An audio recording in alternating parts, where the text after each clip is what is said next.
नमस्कार, यह video fourth paper का शॉर्ट वीडियो है जो आपके प्रीवियस ईयर पेपर के क्वेश्चन का है। इससे आपके एग्ज़ाम में काफ़ी क्वेश्चन पूछे जा सकते हैं। जैसा कि आपके पिछले पेपरों में भी क्वेश्चन प्रीवियस ईयर के पेपर से पूछे गए हैं, उन क्वेश्चन को घुमाकर पूछ लिया गया है, इसलिए इसे ध्यानपूर्वक बार बार देखें, सुने व नोट्स बनाएं। यह आपके एग्ज़ाम के लिए बहुत ही उपयोगी होगा। इस वीडियो को अपने फ्रेंड, कॉलेज फ्रेंड व दूसरे कॉलेज के जानने वाले लोगों को भी सेंड करें। यह उनके एग्ज़ाम के लिए बहुत ही उपयोगी है। आपके आने वाले एग्ज़ाम के लिए बहुत बहुत शुभकामनाएं। Wish you all the best for your BEd exam from SRBP degree college Unnao. First question आपके सामने है। इनकी कक्षाओं में 20 से अधिक विद्यार्थी नहीं होने चाहिए। किसकी कक्षाओं में, किनकी कक्षाओं में 20 से अधिक विद्यार्थी नहीं होने चाहिए? विशिष्ट बालकों की कक्षाओं में 20 से अधिक विद्यार्थी नहीं होने चाहिए, क्योंकि अगर 20 से ज़्यादा बच्चे हो जाएंगे तो फिर आप उनको उतनी अच्छे तरीके से पर्टिकुलर ध्यान नहीं दे पाएंगे। विशिष्ट बच्चों में हमारे जो प्रतिभाशाली बच्चे हैं वो भी आ जाते हैं, मंद बुद्धि और गूंगे, बहरे, विकलांग, ये सारे हमारे विशिष्ट बालकों की श्रेणी में आ जाते हैं। विशिष्ट बालकों के प्रकार हैं। बालक जो है वो बौद्धिक रूप से विशिष्ट हो सकता है, एक्स्ट्रा ऑर्डिनरी भी हो सकता है, मंद बुद्धि हो सकता है, जड़ बुद्धि हो सकता है, शारीरिक रूप से भी विशिष्ट हो सकता है बालक, सामाजिक रूप से भी विशिष्ट हो सकता है। तो यहाँ पे जो ऑप्शन नंबर आपका डी दिख रहा है, that's a right one option. ठीक है, ऑप्शन नंबर जो डी है यहाँ पे आपका वो सही और सटीक आंसर हो जाएगा।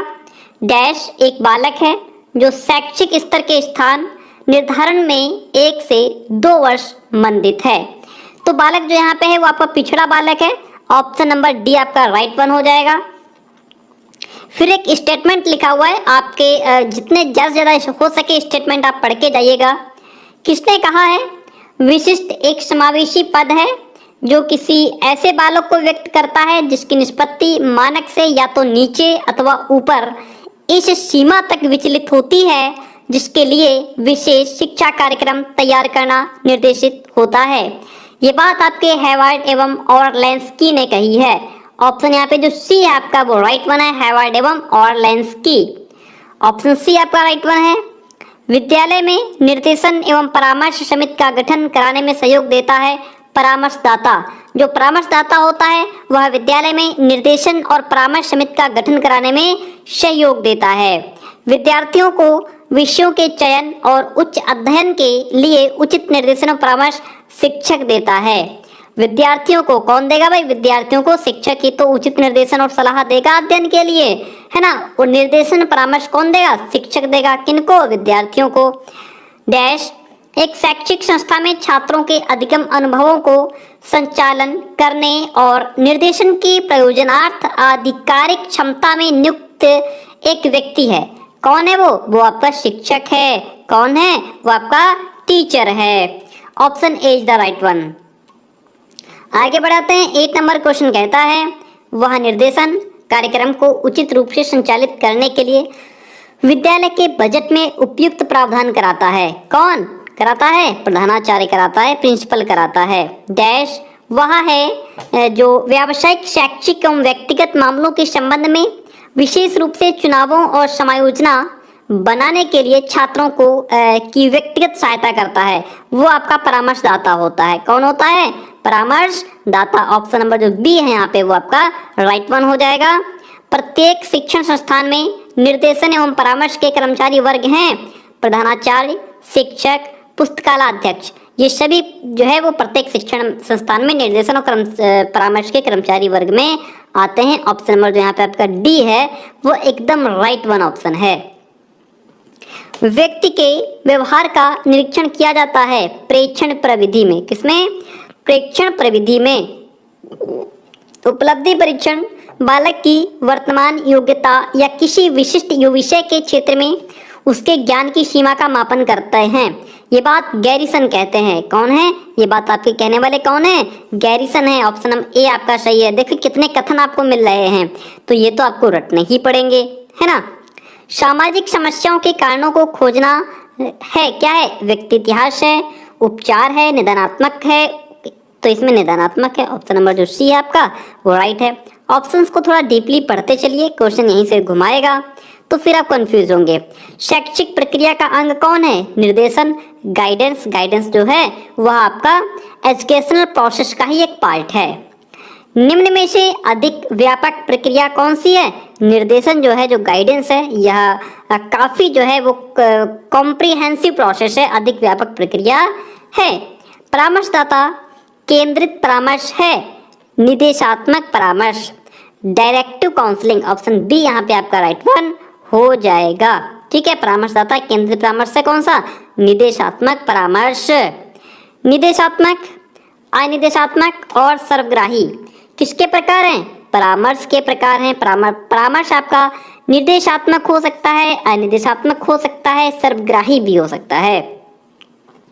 निम्न में से क्या व्यक्ति केंद्रित परामर्श मानव प्रवृत्ति की महत्वपूर्ण पूर्वकल्पना है? परिवर्तनशीलता, अग्रलक्ष्यता, पूर्णतावाद। यहाँ पे आपका ऑप्शन नंबर जो डी है वो राइट वन हो जाएगा। इंस्टीट्यूट ऑफ रेशनल लिविंग को एक गैर लाभकारी संगठन के रूप में कब स्थापित किया गया था? 1959 में। ठीक है, कब किया गया? 1959 में।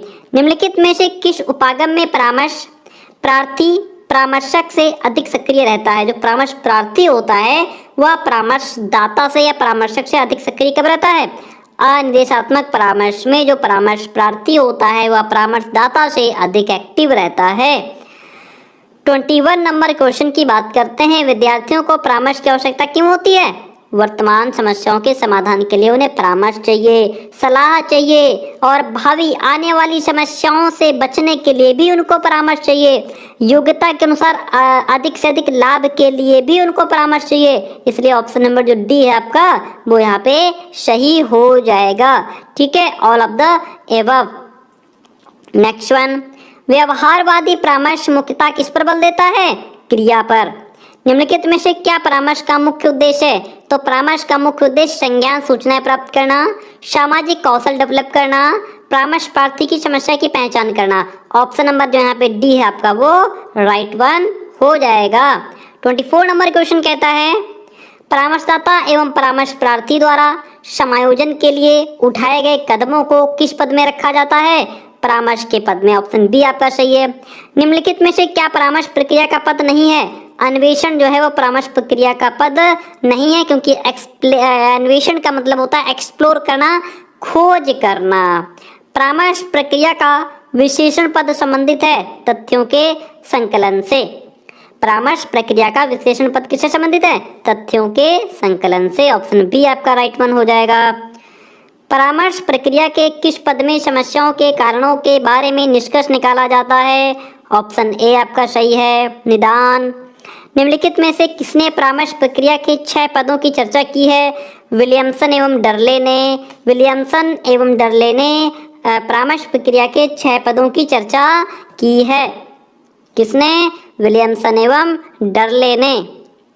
निम्नलिखित में से कौन परामर्श प्रक्रिया का मुख्य अंग नहीं है? तो परामर्श धारणा जो है यह परामर्श प्रक्रिया का मुख्य अंग नहीं है।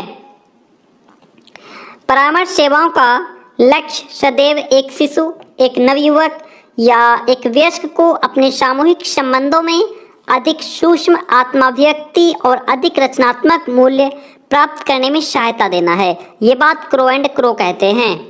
बहुत बड़ी बात है और ऐसे स्टेटमेंट आपको लर्न करने पड़ेंगे। शिक्षा के क्षेत्र में किस स्तर पर, ऑन विच लेवल, व्यावसायिक शिक्षा पर बल दिया जा रहा है? माध्यमिक स्तर पर। शिक्षा के क्षेत्र में माध्यमिक स्तर पर व्यावसायिक शिक्षा पर बल दिया जा रहा है। शिक्षा के क्षेत्र में जो हमारा माध्यम स्तर है उस स्तर पर व्यावसायिक शिक्षा पर बल दिया जा रहा है। ऑप्शन नंबर डी आपका राइट वन हो जाएगा। किसने कहा है शैक्षिक निर्देशन उसके शैक्षिक कैरियर में छात्र की सफलता से मुख्य रूप से संबंधित है? ये बात डंसमूर मिलर कहते हैं। कौन कहते हैं? डंसमूर मिलर। विशेष रूप से व्यक्तिगत आदतों से संबंधित व्यक्तिगत निर्देशन होता है। व्यक्तिगत आदतें हैं तो व्यक्तिगत निर्देशन की जरूरत भी पड़ेगी। प्राथमिक स्तर पर निर्देशन के रूप में कौन कार्य करता है? शिक्षक। प्राथमिक स्तर पर प्राइमरी लेवल पर जो है वो निर्देशन के रूप में शिक्षक काम करता है। प्राथमिक स्तर पर किस कक्षा तक होता है? क्लास 5th तक। ऑप्शन नंबर सी आपका राइट वन हो जाएगा। निम्नलिखित में से किस स्तर पर मार्गदर्शन की आवश्यकता नहीं होती? तो बाल्यावस्था, प्रौढ़ावस्था, वृद्धावस्था। तो इनमें से कोई भी नहीं। शैक्षिक, व्यावसायिक एवं व्यक्तिगत निर्देशन किसके प्रकार हैं? ये आपके निर्देशन के प्रकार हैं। ठीक है। एनसीईआरटी निर्देशन प्रदान करती है माध्यमिक पर। किस पर? माध्यमिक स्तर पर। एनसीईआरटी जो है वह माध्यमिक स्तर पर निर्देशन प्रदान करती है। शिक्षा में निर्देशन संबंधित है किससे? प्राथमिक शिक्षा से। जी हाँ, प्राथमिक शिक्षा से निर्देशन संबंधित है। माध्यमिक शिक्षा से भी निर्देशन संबंधित है और उच्च शिक्षा से। इसलिए ऑप्शन नंबर जो डी है आपका वो राइट वन हो जाएगा। Bombay vocational guidance bureau, Bombay की स्थापना 1950 में हुई थी। निर्देशन के क्षेत्र में विशेष कार्य का प्रारंभ कब हुआ? 19वीं शताब्दी में। निर्देशन के क्षेत्र में विशेष कार्य का प्रारंभ 19वीं शताब्दी में हुआ। ऑप्शन आपका जो ए है वो सही और सटीक आंसर हो जाएगा। भारत की कलकत्ता यूनिवर्सिटी में व्यावहारिक मनोविज्ञान की शाखा 1915 में खोली गई। निम्नलिखित में से क्या मार्गदर्शन का सिद्धांत नहीं है? कठोर एवं दृढ़, यह जो है मार्गदर्शन का सिद्धांत नहीं है। बाकी जीवन पर्यंत चलने वाली प्रक्रिया है मार्गदर्शन और सहयोग पर आधारित है, एक संगठित है, संगठन है। ठीक है, चलिए फिर आगे बढ़ जाते हैं। निर्देशन का क्षेत्र है, निर्देशन का क्षेत्र शैक्षिक भी है, व्यावसायिक निर्देशन भी हो सकता है और व्यक्तिगत निर्देशन भी हो सकता है। इसलिए ऑप्शन नंबर डी आपका सही हो जाएगा। जीवन पर्यंत चलने वाली प्रक्रिया कौन सी है? निर्देशन जो है वह जीवन पर्यंत चलता रहता है, किसी न किसी तरीके से हमें निर्देशन की आवश्यकता पड़ती है। मार्गदर्शन की प्रकृति है व्यक्तिगत है। निर्देशन विकल्पों और समायोजनों के बनाने में तथा समस्याओं के समाधान में एक व्यक्ति द्वारा दूसरे को प्रदत्त सहायता है। ये बात आपके जोन्स कहते हैं। कौन कहते हैं? जोन्स ये बात आपके कह रहे हैं। जीवन शैली के विकृत रूप में किस मार्गदर्शन की अत्यंत आवश्यकता होती है? व्यक्तिगत निर्देशन में। जीवन शैली के विकृत रूप में व्यक्तिगत मार्गदर्शन की अत्यंत आवश्यकता होती है। किसकी? व्यक्तिगत निर्देशन की अत्यंत आवश्यकता होती है। व्यक्तिगत मार्गदर्शन में निम्नलिखित में से कौन से पक्ष सम्मिलित हैं? तो व्यक्तिगत मार्गदर्शन में आपका भावात्मक हो सकता है, नैतिक और धार्मिक, ये सभी इसमें सम्मिलित हैं। व्यक्तिगत मार्गदर्शन में भावात्मक, शैक्षिक, धार्मिक, ये सभी पक्ष सम्मिलित होते हैं। नेक्स्ट वन, किसी समस्या के समाधान के लिए निर्देश करना क्या कहलाता है?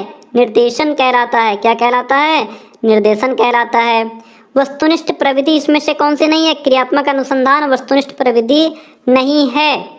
नियंत्रित अवलोकन सुनिश्चित पूर्व व्यवस्थित योजनाओं के अनुसार संपन्न किया जाता है, जिसमें यथेष्ट प्रायोगिक प्रक्रिया सम्मिलित की जा सकती है। ये बात पीवी यंग कहते हैं। ऑप्शन बी जो आपका है वो सही और सटीक आंसर है। आत्मनिष्ठ, वस्तुनिष्ठ और प्रक्षेपी प्रविधियां किस परीक्षण से संबंधित हैं? ये आपकी व्यक्तित्व परीक्षण से संबंधित हैं। किससे? व्यक्तित्व परीक्षण से संबंधित हैं। निम्न में से कौन अमानकीकृत मार्गदर्शन तकनीकी है? समाजमिति जो है यह अमानकीकृत मार्गदर्शन तकनीकी है। बालक परीक्षण बोध, कैट, किस आयु वर्ग के बालकों के व्यक्तित्व मूल्यांकन हेतु प्रयोग होता है? 3 से 10 वर्ष तक। 3 से 10 वर्ष तक। मार्गदर्शन और परामर्श प्रक्रिया परीक्षण का महत्व है। निम्नलिखित में से कौन सा परीक्षण अमापीकृत है?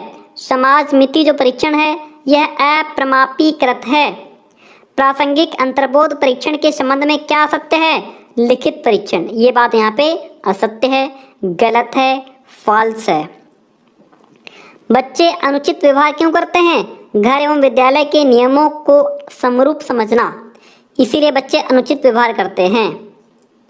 कक्षा अधिगम तथा मार्गदर्शन में निहित या समाहित मनोविज्ञान के सकारात्मक कारकों में क्या शामिल नहीं है? अति धारणों की लंबी अवधि इसमें शामिल नहीं है। बाकी अभिप्रेरणा, अभिरचना, अधिगम, प्रगति मूल्यांकन, ये सभी इसमें इंक्लूड होते हैं। आगे बढ़ जाते हैं।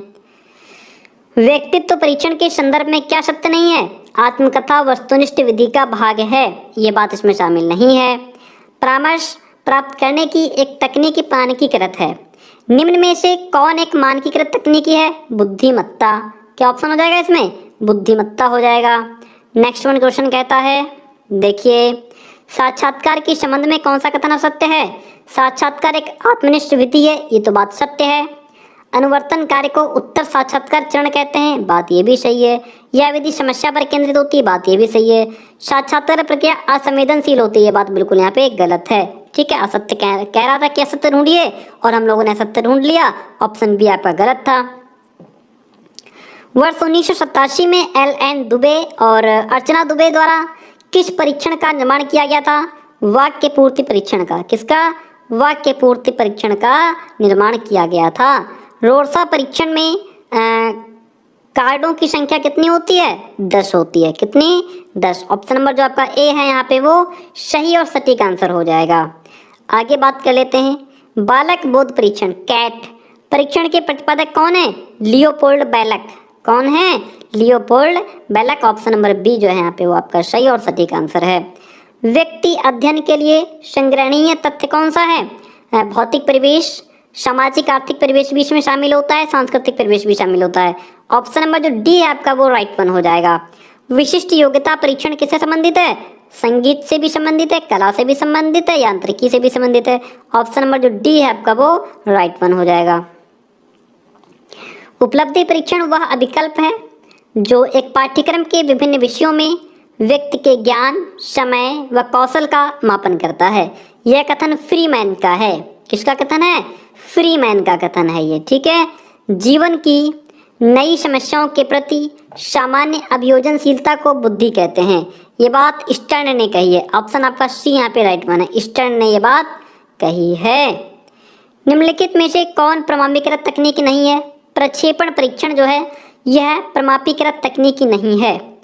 प्रशिक्षण स्थापन सेवा विद्यार्थियों को शिक्षा प्राप्त करते समय और शिक्षा समाप्ति पर भी सूचनाएं प्रदान करती है, ये बात बिल्कुल सत्य है। ऑप्शन नंबर सी आपका जो है वो राइट वन हो जाएगा। फिर से एक स्टेटमेंट है, देखिए कितने सारे स्टेटमेंट आपको मिले हैं इसमें। स्थापना सेवा उन गतिविधियों क्रियाओं का समूह है जो किसी व्यक्ति की यथार्थ योजनाओं के लिए अनुपालन संभव या प्रदान करते हैं। ये बात रेवर, स्मिथ और इरिक्सन कहते हैं। कौन? रेवर, स्मिथ और इरिक्सन कहते हैं। ऑप्शन ए आपका यहाँ पे राइट वन हो जाएगा।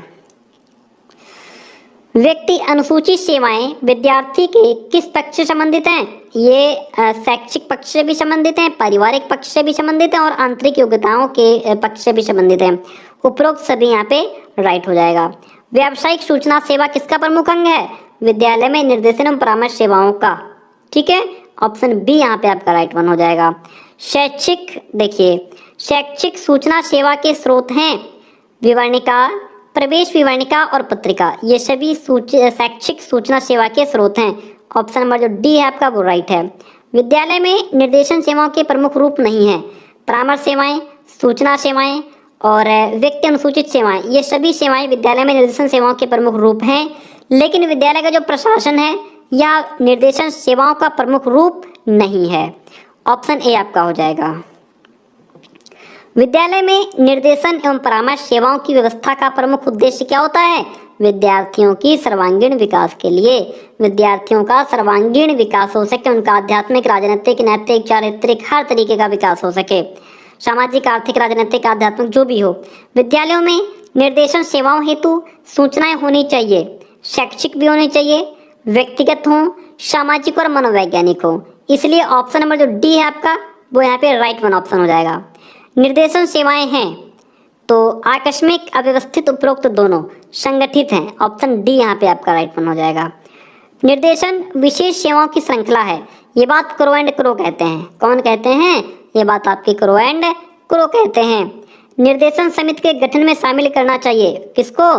इसमें आप माता पिता को शामिल कर सकते हैं।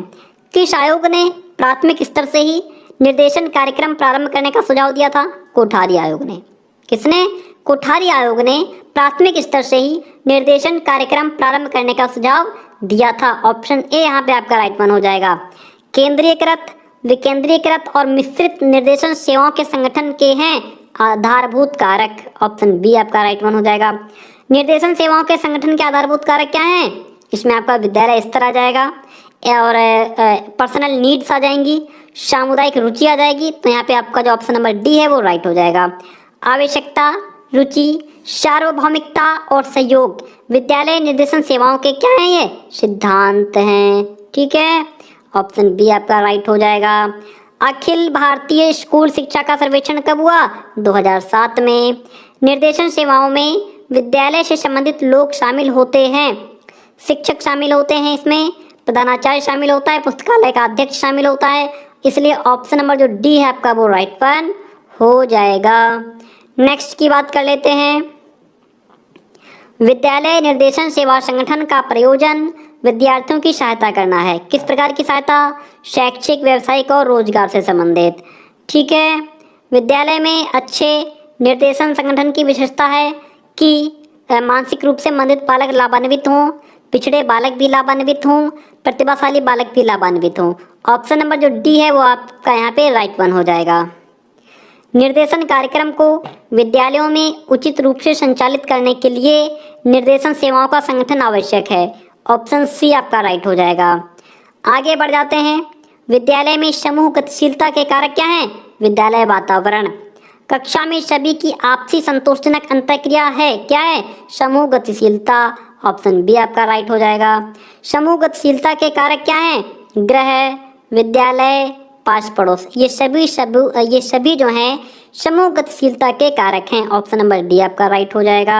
समूह गतिशीलता किस इकाई से संबंधित है? ये आपकी समाज से संबंधित है। ठीक है, ऑप्शन नंबर सी आपका राइट वन हो जाएगा। बात करते हैं 95। समूह गतिशीलता शब्द के जनक किस समाज मनोवैज्ञानिक को माना जाता है? कोर्ट लेविन को माना जाता है। ये बात किसने कही है? एक बालक तकनीकी रूप से अपराधी है जब उसकी समाज विरोधी प्रवृत्ति इतनी गंभीरता से प्रकट हो जाती है कि वह वैधानिक कार्यवाही का विषय हो जाता है। ये बात सिरिल बर्ट कहते हैं। ऑप्शन नंबर जो बी है यहाँ पे आपका वो सही आंसर है। देखिए प्यारे दोस्तों, अभी क्वेश्चंस और भी बचे हुए हैं। कुछ क्वेश्चन है, 3 क्वेश्चन बचे हैं हमारे। कक्षा में समस्या उत्पन्न करने वाले कारक, समस्यात्मक बालक। मेधावी बालक कैसे होते हैं? प्रतिभाशाली होते हैं। 90 से 110 की बुद्धि लब्धि में कौन आते हैं? इसमें आपका पिछड़े आ जाएंगे। प्रतिभाशाली बालकों की बुद्धि लब्धि 130 होती है। ठीक है, आई होप कि आपको क्लास पसंद आई होगी। अगर पसंद